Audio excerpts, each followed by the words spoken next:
ముఖానికి నల్ల ముసుగులతో మామూలుగా ఏ విధంగా తరలిస్తున్నారు కూడా చూడొచ్చు. గత 24 గంటల మధ్యలో పరిస్థితి నెలకొన్న పరిస్థితి ఏంటి, వీరంతా ఏ ఎందుకు ఇక్కడ ఎందుకు షెల్టర్ తీసుకున్నారు అనే దాని మీద పూర్తిలో క్లారిటీ లేకపోయింది.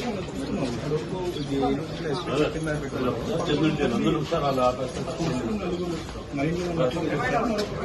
వీరు వద్ద సుమారుగా 15 ఆయుధాలను కూడా స్వాధీనం చేసుకున్నారు. 2,80,000 నగదును స్వాధీనం చేసుకున్నట్లుగా ఇది జిల్లా ఎస్పీ ఇప్పటికే చెప్పడం జరిగింది. మొత్తం వీరందరినీ కూడా చాలా కట్టుదిట్టమైన భద్రతలను పైన డ్రోన్లు పర్యవేక్షణ కోర్టులు తరలించేందుకు కూడా తీసుకెళ్తున్నారు. ఇప్పటికే ఏలూరు మహిళా పోలీస్ స్టేషన్ లో వీరికి మెడికల్ టెస్టులు కూడా నిర్వహించడం జరిగింది. మొత్తం అందరూ కూడా మెడికల్ టెస్టులు చేసిన తర్వాత ఈ మెజిస్ట్రేట్ ముందు ఆధారపరచడానికి వీరందరినీ అయితే తరలిస్తున్నారు. మొత్తం 15 మందిని కూడా తరలించడం జరిగింది. ఏలూరు జిల్లా ఎస్పీ ఉన్నారు, ఆయన